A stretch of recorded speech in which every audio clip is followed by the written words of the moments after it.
한반도에 전쟁의 폭풍이 몰아쳤다. 세계 열강 25개국이 참전한 국제전쟁인 6.25 전쟁. 종군 기자 마거리트 히긴스. 그녀는 누구보다 가까이에서 전쟁을 목격하고 기록했다. 마거리트 히긴스의 신문 기사를 통해 6.25 전쟁의 실상이 전 세계로 다전됐다. 군복을 입었는데 남자 복장이에요. 전선을 쭉 다 끼고 알고 있더라고. 한국에 참전했던 미군 그 유명한 지휘관들을 거의 다 만났던 그 유일한 기자가 아닌가. 마거리트 히긴스. 그녀가 목격한 6.25 전쟁의 진실은 무엇일까?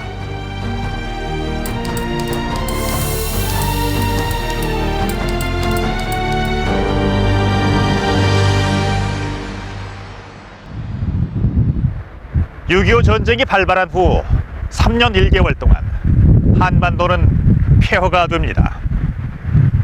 한강대교와 한강철교도 6월 28일 폭파돼 전쟁이 끝난 뒤에나 복구될 수 있었는데요. 미국의 종군 기자 마거리트 히긴스는 개전 이틀 뒤인 6월 27일 목숨을 걸고 서울에 잠입합니다. 서울 시민들이 피난을 떠나기 시작한 그 순간 전쟁의 포화 속으로 뛰어든 히긴스 기자. 미국 여기자 눈에 비친 긴박했던 6.25 전쟁의 초기 전황을 추적해 보겠습니다. 1950년 6월 25일 북한군은 38선 전역에서 기습적으로 총공격을 시작했다.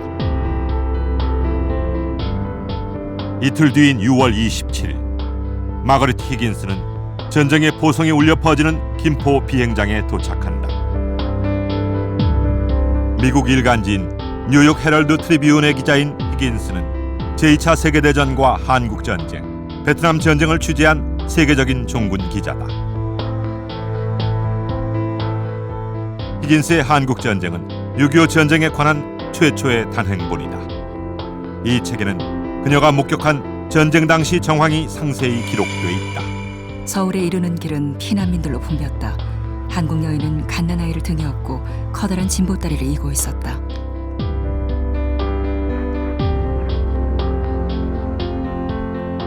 다음 날인 6월 28일 새벽 2시 30분 국군과 시민이 한강을 건너 피난을 가던 그 순간 한강 인도교와 한강 철교가 예고 없이 폭파됐다. 북한군의 진격을 피해 서울을 떠나려던 히긴스는 현장에서 폭파 장면을 목격한다. 미국 뉴욕에 있는 뉴욕 공공도서관.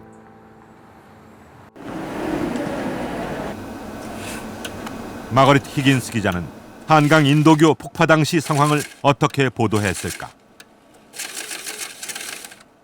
1950년 6월 29일 뉴욕 헤럴드 트리뷴. 교량 폭파는 서울이 남한에 수중해 있고 단지 북한군 탱크 3대가 서울로 진격하는 시점에서 일어났다. 수백 명의 군인이 목숨을 잃거나 다쳤고 한 트럭 정도의 사람들이 공중으로 산화했다. 민간인 800여 명이 사망한 이날의 참사는 당시 긴박했던 전황을 말해준다. 서울 시민은 목숨을 걸고 피난을 떠나기 시작했고 히긴스 기자도 피난 행렬 속에 있었다.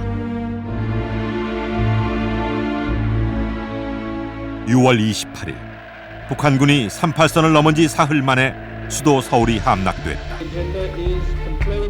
같은 날 유엔 안전보장이사회는 북한을 지원한 소련이 불참한 가운데 진행됐다. 이날 회의에서 유엔이 창설된 후 최초로 유엔군 파병이 결정됐다. 히긴스는 서울을 떠나 수원에 도착했다. 수원에 도착한 나는 2개의 메시지 전달을 요청받았다.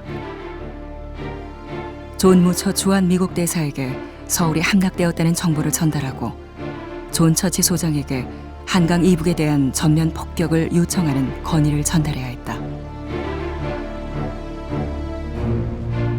미국의 시사주간지 라이프지는 히긴스의 한국전쟁 취재기를 자세히 보도했다. 드레스보다 군복이 더 잘 어울리는 여자. 화장품 대신 진흙을 바른 여자로 불린 종군 기자 히긴스. 미국 뉴욕에 있는 시러큐스 대학을 찾았다. 시러큐스 대학의 연구센터는 마거리트 히긴스에 대한 자료를 다수 보관하고 있다. And over here you actually get into the Herald Tribune. 그녀는 개전 초기부터 약 8개월 동안 6.25 전쟁을 집중 보도했다. Included this advertisement. 특히 그녀의 저서 한국 전쟁에는 서울에서부터 부산, 함경도에 이르기까지 한반도 전역을 취재한 자세한 전황이 담겨 있다. 히긴스는 뉴욕 헤럴드 트리뷴의 극동 지국장으로 부임했고 그녀의 첫 번째 기사는 1950년 5월 한국 총선거 실시였다. 그 후 6.25 전쟁이 발발하자 목숨을 걸고 최전방에서 취재하며 한국전의 이면을 세계에 보도한다. She was in correspondence with, so we get a window onto this period of time, not only from her perspective firsthand on the front lines, but also from these other international people and their institutions and their interests. So I think there's a lot of material there for historians to grapple with. 6.25 전쟁이 벌어진 3년 동안 약 270명의 종군 기자가 취재한 것으로 알려져 있다. 그 가운데 여성 종군 기자는 히긴스가 거의 유일했다. 제2차 세계대전과 분단된 독일을 취재한 그녀는 동서냉전의 또 다른 전장으로 한국 전쟁을 이해했다. 전쟁 당시 히긴스를 직접 만난 종군 기자를 통해 그녀에 관한 기록을 확인할 수 있었다. 내가 이거 국방일보에 기자했던 거 이거. 그녀는 개전 초기부터 3년 동안 6.25 전쟁을 취재했고 로이터 통신에 기자했던 지갑종 씨는 1952년 히긴스를 만났다. 씩씩하고 아주 탁월한 그 필체를 가진 분이에요. 그분이 한국에 가장 빨리 온 종군 기자인데 전선을 쭉 다 끼고 알고 있더라고. 종군 기자 당시 입었던 군복을 60년 동안 간직해온 지갑종 씨. 50년대. 응? 당시 50년대. 종군 기자들은 스스로 만든 유엔 기자 표식을 붙이고 전장에서 취재했다고 한다. 솔직히 얘기해 남자들은 좀 무서움이 있어. 최전방 가더라도. 근데 여잔데 무서움이 없어. 전쟁을 몰라서 무서움이 없는지 또 총알이 어쩌는 작용해서 무서움이 없는지 하여튼 무서움이 없이 최전방 고치 소총 소대까지 기어 올라가려고 하니까 오히려 그 지휘관들이 끌어내리는 정도의 그 어려움이 있었는데 또 그만큼 정확하게 최전방을 가서 취재를 했고 6.25 전쟁 당시 메가더 사령관의 이동 경로가 표시된 한 장의 지도를 확인할 수 있었다. 일본 동경에 있는 미 극동군 사령부에 있던 메가더는 전쟁이 발발하자 한국 전선을 시찰하기 위해 급히 한반도로 날아온다. 1950년 6월 29일 수원 비행장에 도착한 메가더 사령관은 직접 전황을 확인하고 작전 회의를 진행한다. 수원 비행장에서 메가더를 만나 전선 시찰을 취재한 히긴스 기자는 당시 상황을 보도했다. 메가더의 전선 시찰로 공황 상태가 종료됐고 방어가 강화됐다는 내용이 뉴욕 헤럴드 트리뷴의 6월 29일자로 보도된다. 메가더 장군의 수원 방문 소식은 순식간에 한국군에게 전달됐다. 이는 미국이 가능한 모든 지원을 하겠다는 것을 보여주는 사건이었다. 시찰을 마친 메가더는 전용기 바탄을 타고 일본으로 향했고 히긴스에게 동승을 권유했다. 그녀는 비행기에서 한국전의 전황을 바꾸게 될 메가더의 작전 계획을 단독 취재할 수 있었다. 히긴스가 취재한 메가더의 계획은 무엇이었을까? 미군 2개 사단만 준다면 한국을 지킬 수 있다. 트루먼 대통령에게 사단 규모의 미군 파병을 요청하겠다. 6월 30일 메가더가 미 합동참모본부에 보낸 전선 시찰 보고서에는 초기에 반격을 가할 수 있는 미 지상군 2개 사단의 병력을 요청하는 내용이 담겨 있다. 미군이 들어오지 않을 것이다. 또 들어오더라도 그 전에 이제 전쟁을 끝내겠다는 그런 이제 판단하에 전쟁을 이제 남침을 이제 시작했는데 결국 이제 미국이 이제 들어오게 됨으로써 북한에게는 커다란 이제 충격이었던 거죠. 다음 날인 7월 1일, 일본에 주둔하고 있던 미 24사단 스미스 특수부대가 부산에 도착했다. 미 지상군이 도착하자 전세가 역전될 것이라는 희망이 퍼져나가기 시작했다. 오산 전투는 38선을 넘어온 북한군과 반격을 시작한 미 지상군이 치른 첫 번째 전투였다.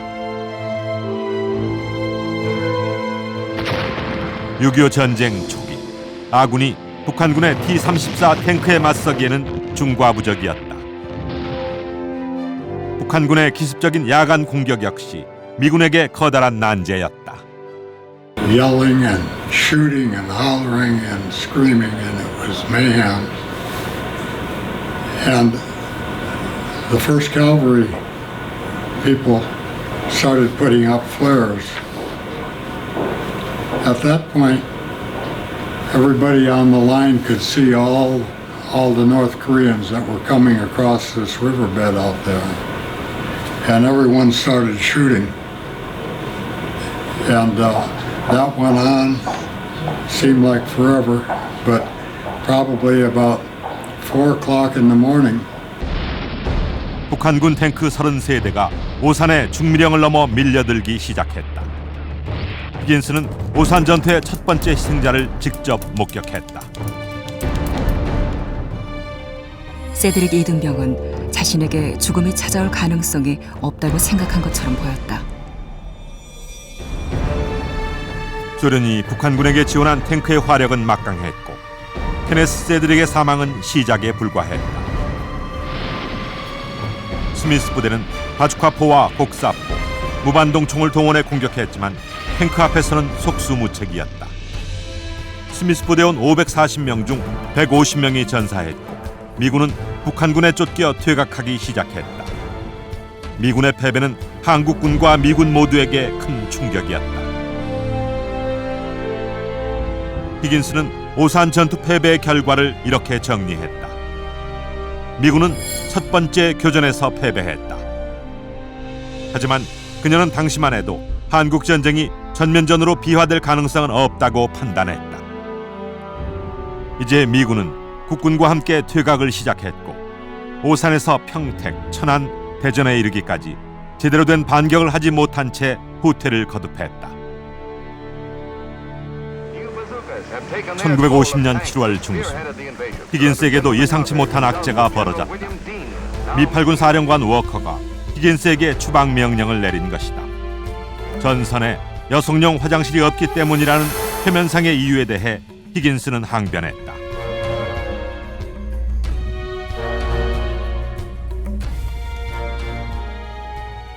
당시 정황을 히긴스에 져서 한국 전쟁을 국내에 소개한 역자를 만나 확인할 수 있었다. 마가렛 히긴스가 지은 War in Korea라는 제목의 책의 오리지널판입니다.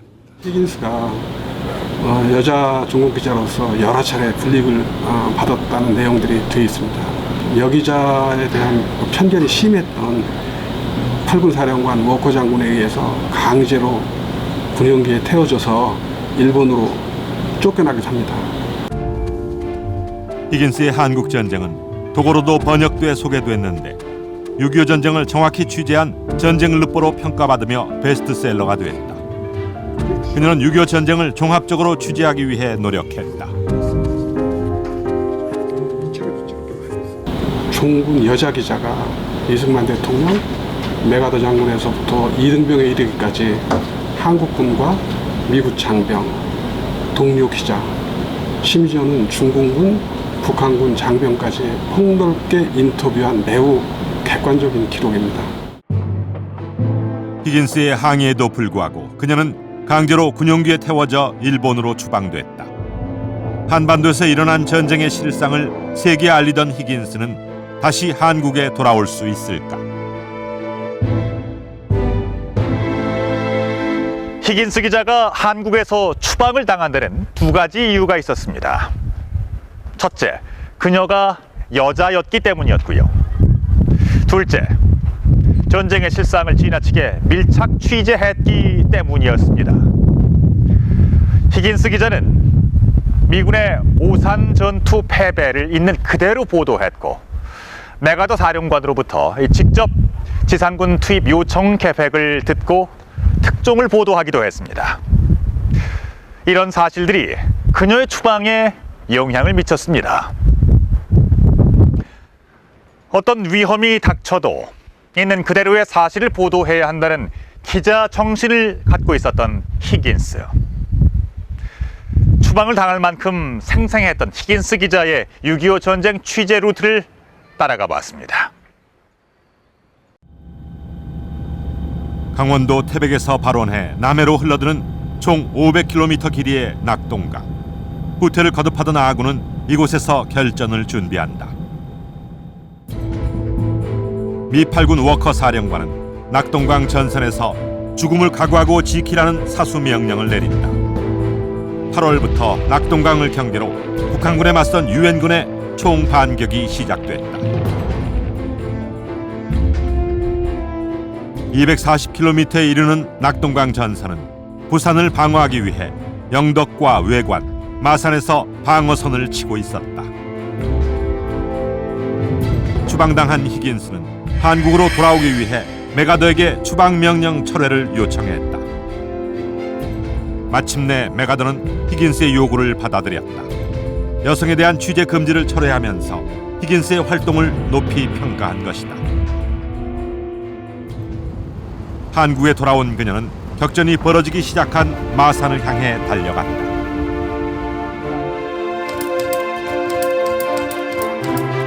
제25사단이 최초의 전투를 하는 서남부 전선에 도착했다.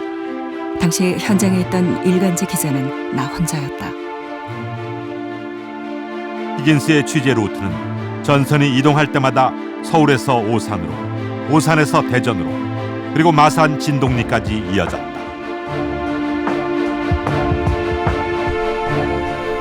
마산 진동리에 도착한 그녀는 당시의 풍광을 이렇게 말했다. 보석처럼 빛나는 노는 햇빛으로 부드러운 광채를 머금고 산들은 마산만의 깊고 푸른 물길을 따라 굽이굽이 서쪽으로 향하고 있었다. 이곳에서는 전쟁이 먼 곳의 일처럼 느껴졌다.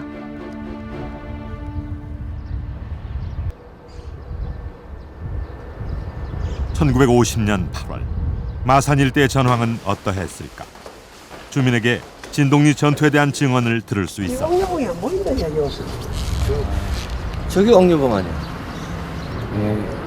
저게 미군 기동부대가 들어가는데 미군들 기습해가지고 미군들 후퇴를 못하도록 미군들은 지금 요 국도 차가 다니는 이곳에 그 하천이 있었는데 주둔을 해가 있고 인민군들은 도보로 전부 다 여기서 야간에만 이동하니까 낮에는 잘 볼 수가 없었죠. 하천에 인접한 국도를 따라 이동하는 미군을 북한군은 인근 야산에서 기습 공격을 감행했다. 우리가 어릴 때 보니까 대포, 탄두 이런 게 수북하게 쌓여 있고 곳곳이 총탄, 총알 그냥 널려 있었어요. 8월 초 마산의 지형을 제대로 파악하지 못한 미군은 북한군의 포위 공격에 큰 피해를 입었다. 아니, 미군은 이제 거기 요리 올라가다가 요 모티에 있는 요 모티로 요리가 내가에 탱크 막 들어가가지고 있는데 뭐 산에서 뭐 공격을 해가지고 해놓은 게 뭐 몰살대 입고 저기 저 좁은데 이렇게 돼 있는데 그걸 막아가지고 거기서부터 공격을 해버렸으니 그 들어간 기갑부대 뭐 전멸을 해버렸죠. 낙동강 전투 당시 히긴스가 머물렀던 진동초등학교. 이곳에서 어떤 전투가 벌어졌을까? 학교 연혁지에서 당시 전황에 관한 기록을 확인할 수 있었다. 하면서 1950년도 8월 1일 6.25 사변으로 진동초등학교는 1950년 8월 1일부터 피난 휴교에 들어갔고 미군의 임시본부로 사용되고 있었다. 히긴스가 교실에 있을 때 북한군과 교전이 시작됐다.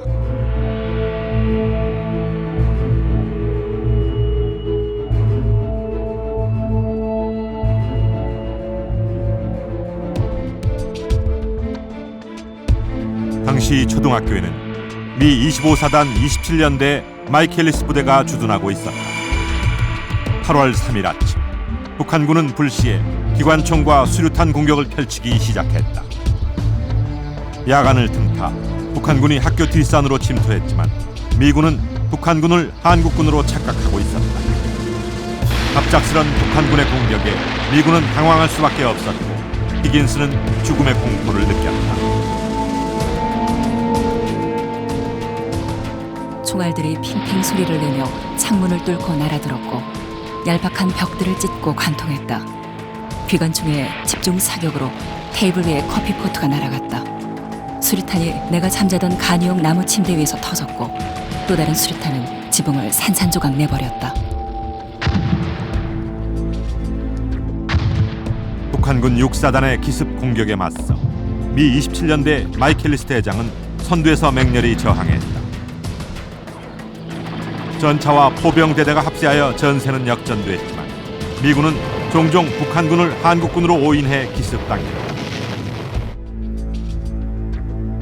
이번 사태는 적을 식별하지 못하고 혼동하여 미군들의 생명을 앗아간 수백 건의 사례 중에 하나일 뿐이다. 마산으로 진격 중이던 북한군 6사단을 마이켈리스 부대는 막아낼 수 있었다.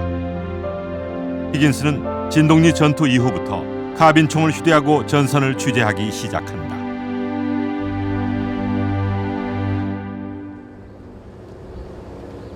서울 해병대 기념관.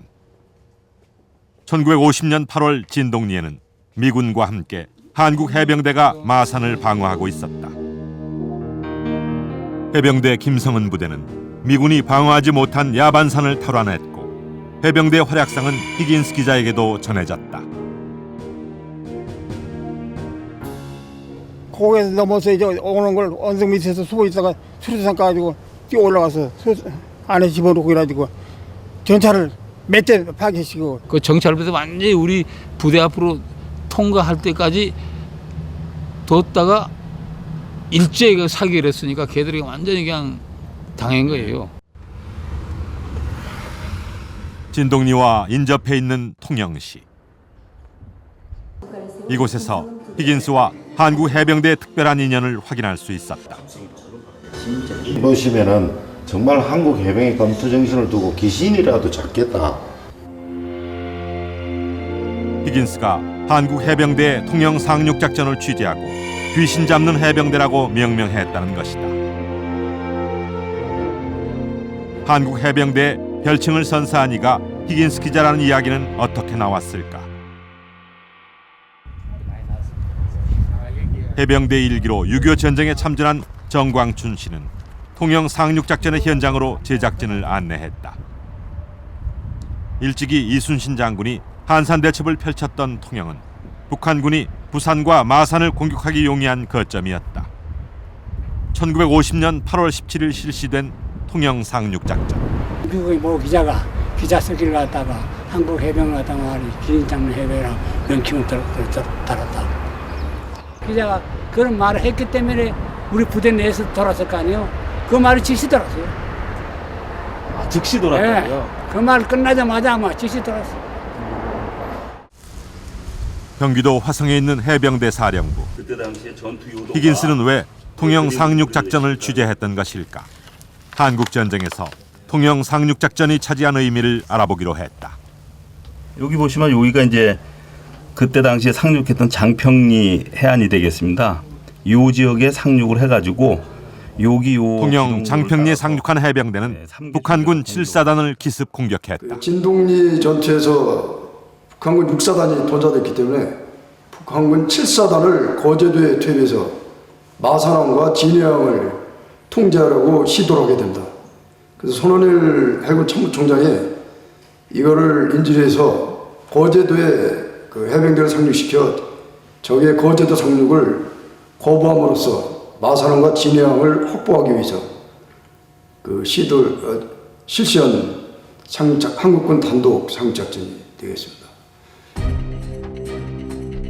북한군 7사단은 부산으로 진격하기 위해 통영을 점령했고 해병대는 한국군 최초의 상륙 작전을 펼친다. 한국 해군과 공군까지 가세한 한국군 단독 작전이었다. 당시 전황을 알아보기 위해 작전에 참여했던 노 해병을 찾았다. 민재율 씨는 북한군보다 먼저 통영 매일봉을 점령했던 상황을 기억하고 있었다. 우리 또 올라가고 그 인민군들도 그리 올라오고 이렇게 그가서 이제 같이 이제 똑같은 키 올라온 거에 올라가지고 거기서부터 또 이제 육박전이 벌어진 거죠. 막 멱살 붙들기 막 손으로 막 하고 막 총으로 쏠 수는 없었대요. 한국 해병대는 육박전까지 벌인 끝에 북한군 500여 명을 사살했고 부산으로 향하던 북한군을 막을 수 있었다. 그리고 민재율 씨는 히긴스에 대한 기억도 가지고 있었다. 군복을 입었는데 남자 복장이에요. 남자 군인복 그거 입었더라고요. 그리고 이제 그 카메라 큰 거 그거 이렇게 어깨에다 메고 이렇게 끈앞을 내서 이렇게 차고 이렇게 있는 걸 봤어요. 그렇다면 히긴스는 어떻게 해병대를 취재했을까? 홍정식 전 해병대 사령관은 상륙작전 당시 히긴스 기자를 직접 만났다고 한다. 마가렛 히긴스 그 기자와 김성은 해병대 부대장하고 그리고 통역을 하는 현봉학 박사하고 또 내가 704함 부장으로 있던 애하고 세 분이 만났습니다. 그녀는 해병대 전방부대와 해군 함정을 찾아다니며 취재했고 해병대의 활약상에 놀랐다고 한다. 불과 병력이 얼마 되지 않는 소수의 병력으로서 1년밖에 해병대가 탄생한 지가 안 되는 해병대가 인민군 6사단, 7사단을 갖다가 바로 부산이 얼마 되지 않는 그 근거리에서 막아냈는가. 이것을 직접 자기가 목격을 하고 난 다음에 이것은 귀신 잡는 해병대 아니면 할 수가 없는 일이다 하고 외신 기자로서 보도를 했어요. 이것으로서 한국 해병대가 귀신 잡는 해병대라는 별명을 그때 얻은 겁니다. 미군과 국군의 최전방을 오가며 진실을 추적해간 히긴스. 1950년 8월 한국전쟁 최대 위기의 순간 중 하나였던 낙동강 전투는 히긴스에 의해 생생하게 기록됐다. 9월이 되자 인천 상륙 작전이 준비되기 시작했고 전쟁은 새로운 국면으로 접어들고 있었다.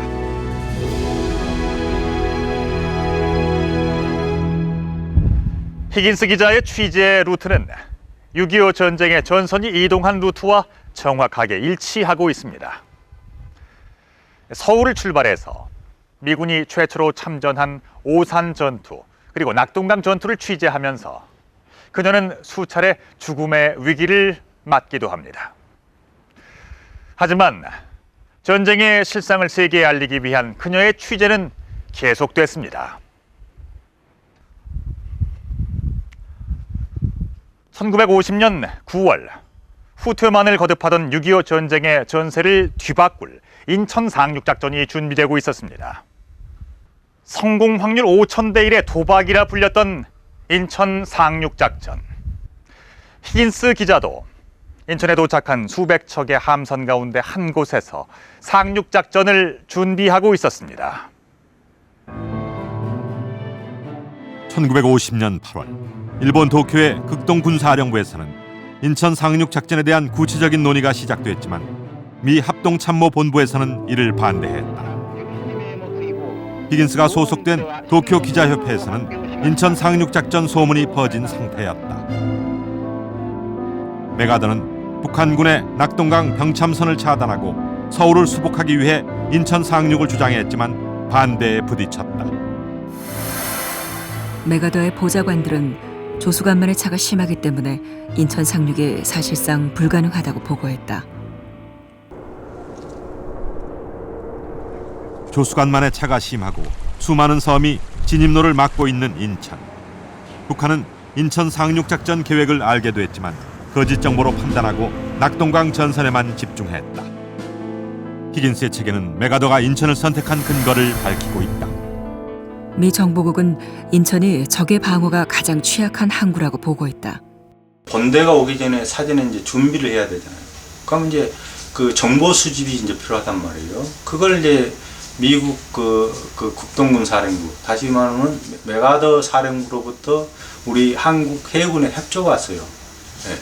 그 인천 상륙 작전을 하는 데 있는 그 섬들을 좀 확보를 해주고 첩보를 좀 수집을 해라.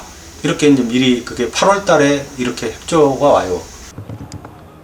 충남 계룡시에 있는 해군 역사기록관리단. 메가더는 한국 해군의 첩보 작전을 요청해 왔다. 그래서 여기 문갑도고 위에가 이제 덕적도입니다. 한포 지원을 덕적도를 인천의 악조건을 극복할 최적의 상륙 일시와 상륙 지점을 찾기 위해 해군은 첩보 작전을 펼쳤다.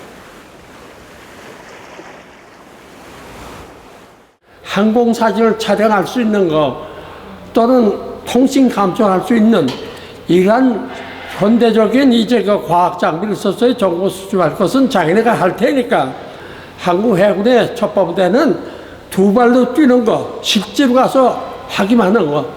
그러니까 소위 말해서 인간 정보, 휴먼 인텔리전스 이것을 한국 해군이 맡은 겁니다.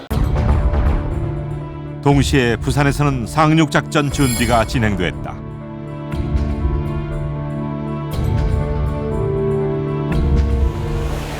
인천 상륙작전을 위해 미 해병 1사단과 육군 7보병사단이 편성돼 인천 상륙 준비에 들어갔다. 한국 해병대와 보병연대도 상륙작전에 참가하기로 결정됐다. 당시 작전에 참가한 병력은 총 7만 5천여 명에 이르렀다. 메가더가 계획했던 인천 상륙작전은 한 차례 실패한 적이 있었다. 개입에 대해서도 이미 인천 상륙 작전은 1차 계획이 있었는데 이미 한번 블루하트 계획은 이미 한번 무산이 됐습니다. 그래서 지금 9월 15일 작전은 2차 계획인데 이것도 소위 말하면 계획이 확정된 8월 12일부터 9월 15일 작전일까지 먼저 첩보부대와 해군의 그런 선견 작전들이 성공하지 않았으면 당연히 15일 날 작전은 할 수 없는 겁니다. 상륙작전은 북한군이 눈치채지 못하도록 인천과 진남도, 군산에서 동시에 진행됐다. 작전 일자는 만조 수위가 9.6m로 높은 9월 15일로 결정됐다. 9월 15일이 되자 팔미도 등대에 불이 밝혀지면서 261척의 함선이 이동을 시작했다.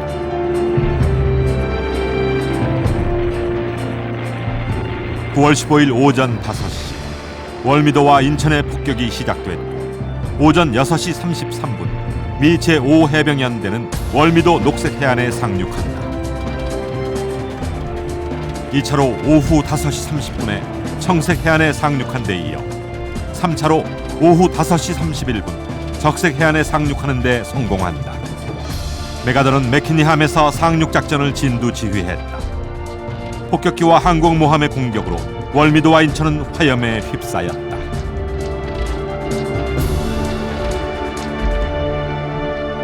우리 아군 한포가 막 때렸죠. 또 비행기가 또 때렸죠. 해서 월미도 같은 데는 그냥 빨간불이 됐어요. 주로 월미도에 인민군 전초 부대가 이제 배치되어 있었기 때문에 혹 상륙하면 이제 저지하는 부대가 있었기 때문에 거기만 냅다 때려가지고 월미도는 그냥 그대로 죽은 깎아버리 같은 그런 식이었어요. 뉴욕 헤럴드 트리뷴 9월 18일 기사.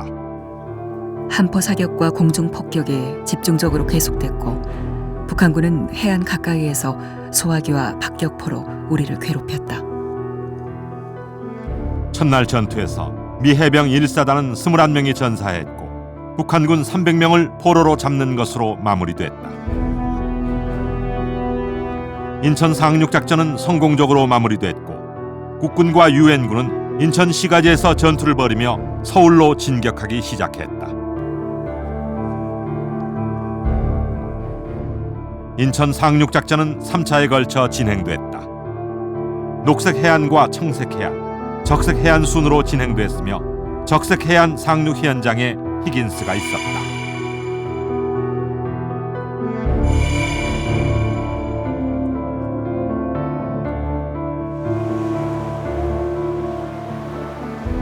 그런데 유엔군은 인천의 수많은 섬 사이로 어떻게 상륙할 수 있었을까?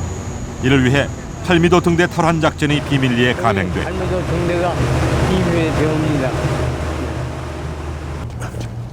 1950년 9월 14일 저녁 팔미도에 상륙한 최규봉 씨. 그때는 상륙을 어디서 하셨어요? 절로 올라갔어요. 절로 솔밭 사이로 길이 뗐거든. 여기 시방 다 새로 맹기는 거고. 최규봉 킬로부대 대장은 미 정보국 소속으로 등대를 밝히기 위해 침투했다. 같은 킬로부대 소속으로 사전에 팔미도 조사를 한 이철 씨. 우리가 올라올 때는 저만큼 파랗지 않았지.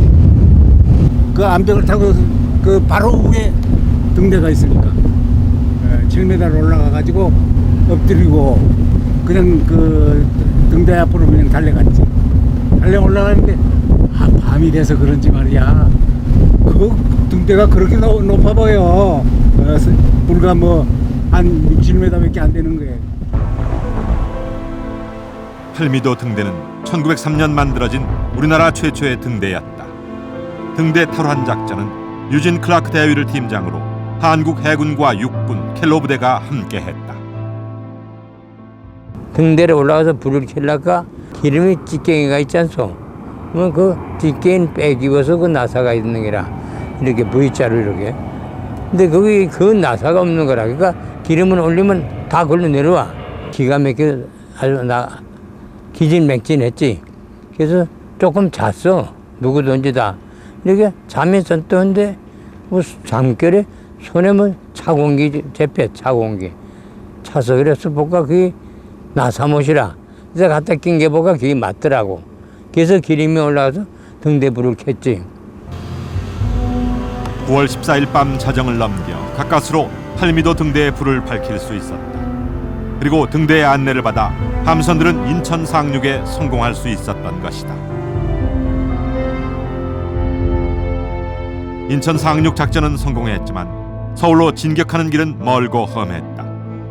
인천에서 서울로 향하는 길목에 북한군은 지뢰를 설치했고 잠복 공격을 시도했다. 서울을 수복하는 데는 13일이 흘러야 했다. We had secured the Incheon operation. The casualties was pretty heavy, and then we proceeded from there on to towards Seoul and Kimpo Airport. And as we went from there,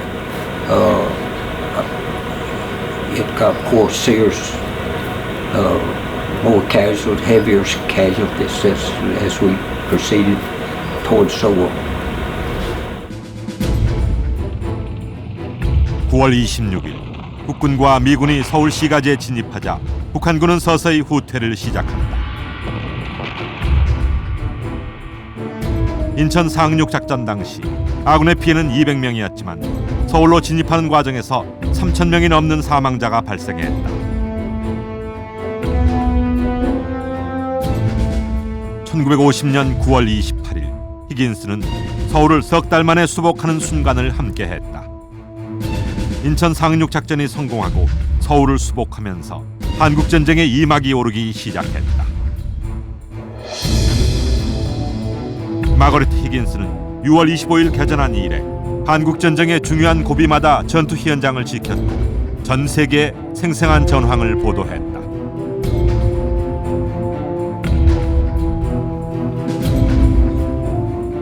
종군 기자 히긴스의 목숨을 건 취재기는 종군 기자들 중에서도 특별한 주목을 받았다.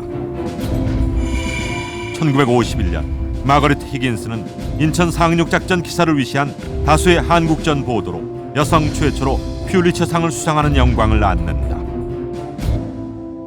I think it's incredible. I think she really was instrumental for female journalists, war correspondents, to be able to be at the front line. And her Pulitzer, the first woman to win the Pulitzer Prize, demonstrates that incredible contribution that she made. And I think that she really opened the doors for a lot of people. 1950년 6월 시작된 히긴스의 취재 루트는 서울에서 출발해 오산을 거쳐 대전으로 이어졌고 마산 진동리에 이른다. 1950년 9월 히긴스는 부산에서 출발해 인천 상륙작전과 서울 수복을 취재하고 이제 함경도 장진호를 향해 달려가고 있었다. 1950년 10월 마오쩌둥은 김일성의 지원 요청을 받아들여 한국전 참전을 결정한다. 중국군 2개 병단 약 38만 명이 밀물처럼 한반도로 진격해오기 시작했다. 국군은 압록강 초산까지 도달해 있었다. 1950년 11월 함경남도 장진호. 미 해병 1사단 2만여 명이 혹독한 추위 속에서 중국군 12만 명과 맞서 싸워야 했다. 히긴스는 얼어붙은 장진호로 날아갔다. That was the worst battle we ever had, not only with the Chinese communists, but the weather.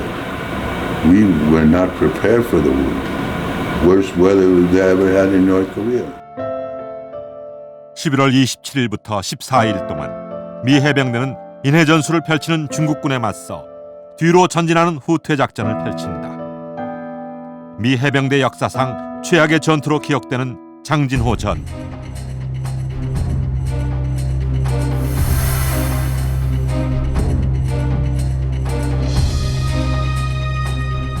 히긴스는 퇴각하는 미 해병대와 함께 혹한 속에서 동행 취재했다. 장진호 전투에서 미군은 사망자의 시신을 수습할 겨를도 없이 후퇴해야 했다.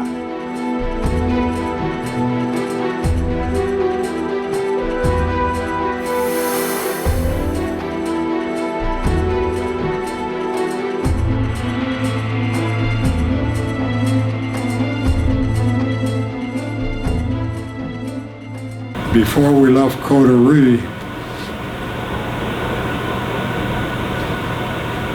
the Marines came with all their dead on the back of their pickup trucks, or 2.5-ton trucks. And they were stacked like cordwood, but they were frozen solid. We covered them with that pile of material. I pushed that back across to cover the bodies. 12월 11일 미 해병 1사단은 중국군의 포위 공격을 뚫고 흥남으로 철수하는 데 성공한다.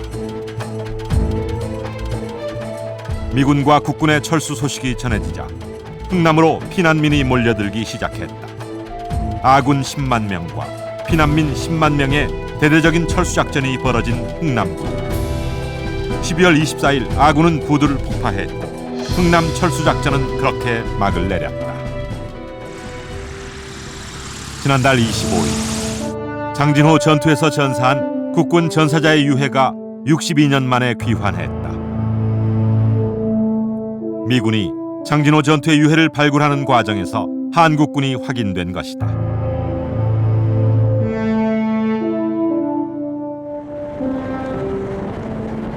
그 후로도 전쟁은 2년 7개월 동안 계속됐다.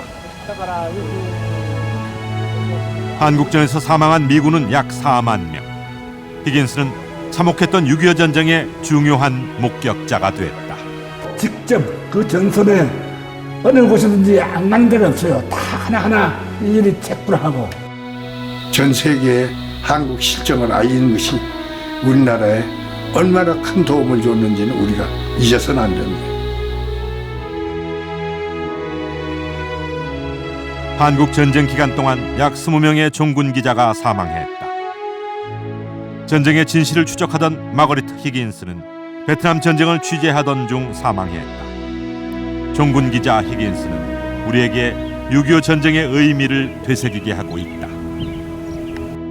1950년 9월 15일 역사적인 인천 상륙작전의 성공 뒤에는 우리의 해군과 첩보부대의 활약이 있었다는 사실이 놀랍습니다.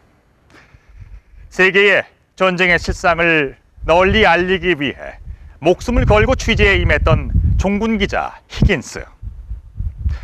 6.25 전쟁을 취재하던 종군기자 약 20여 명은 안타깝게 목숨을 잃기도 했습니다.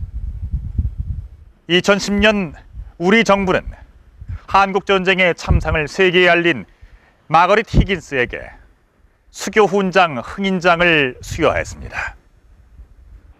히긴스는 준비하지 않은 전쟁이 얼마나 값비싼 희생을 치렀는지 잊지 말아야 한다고 말합니다. 오늘날 우리가 6.25 전쟁을 잊지 말아야 할 이유도 이와 같을 것입니다.